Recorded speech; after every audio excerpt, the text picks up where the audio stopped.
नमस्कार दोस्तों। मैं आज आपसे बात करूंगा चाइनीज़ लोन ऐप्स के बारे में।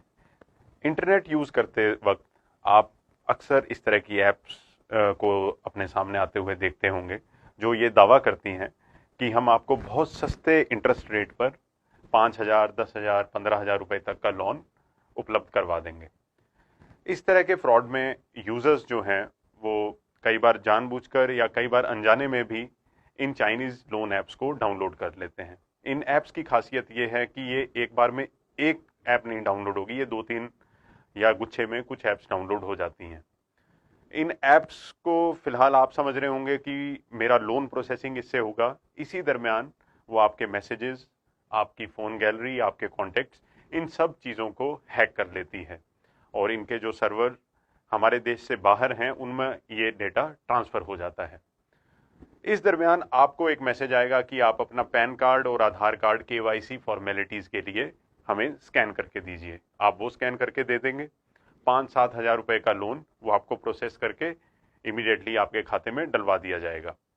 लेकिन कुछ समय बीतने के बाद, हफ्ता 10 दिन के बाद, आपको वही कंपनी की तरफ से अप्रोच किया जाएगा ऑनलाइन कि आप का इंटरेस्ट इतना हो गया, आपके यूजर चार्जेस इतने हो गए। अगर आपने 5,000 का लोन लिया है तो मे बी वो आपका लोन 10,000 का भी बना के एक हफ्ते बाद आपसे बोलें कि अब आप 10,000 रुपए जमा करवाइए। एक स्थिति ऐसी आपके लिए बना दी जाएगी कि लोन न जमा करवाने पर वो सबसे पहले, क्योंकि आपकी जो गैलरी है, फोन के कॉन्टैक्ट्स हैं, वो सब कुछ ऑलरेडी हैक किए जा चुके हैं।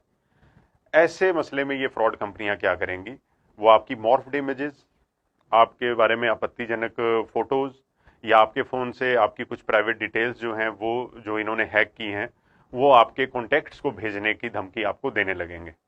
ऐसी स्थिति में वो आपसे मनमाने रेट्स पर जो उन्होंने अमाउंट बनाई है वो हासिल करने की कोशिश करेंगे और बहुत से यूज़र इस तरह की स्थिति में प्रेशर में आकर उनसे ब्लैकमेल हो जाते हैं। एक ब्लैकमेलिंग जो है वो आपकी डायरेक्ट की जाएगी। उसके बाद दूसरा तरीका इनका ये है कि जब आप मान लीजिए 10,000 नहीं दे पा रहे हैं, आपने किसी भी तरह उनके प्रेशर में आके 8,000 रुपया जमा करवाया, 2,000 अभी भी उनके हिसाब से आपके प्रति उनका आउटस्टैंडिंग है। वो उस 2,000 को दोबारा 4-5 हजार बनाकर फिर से आपको पैसे डलवाने के लिए फोर्स करने लगेंगे। तो एक बड़ा विशियस तरह का कॉन्टिन्यूस साइकिल में जो कंज्यूमर है वो फंस जाता है। तो इस तरह के चाइनीज जो लोन ऐप्स हैं उसके फ्रॉड से बचने के लिए सबसे जरूरी चीज ये है कि आप इंटरनेट यूज करते समय किसी भी ऐसी ऐप को डाउनलोड ना करें जिसकी आपको जरूरत नहीं है। फर्स्ट।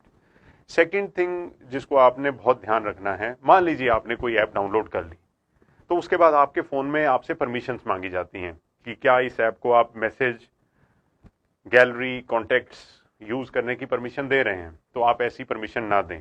और तीसरी चीज, गलती से आपने ये ऐप डाउनलोड कर ली बट बाय द टाइम आप रियलाइज करते हैं कि नहीं नहीं मुझसे गलत ऐप डाउनलोड हो गई है, आप उस ऐप को अपनी सेटिंग्स में जाकर इमीडिएटली अनइंस्टॉल करें। इस तरह के फ्रॉड से बचने का बेस्ट तरीका है जानकारी।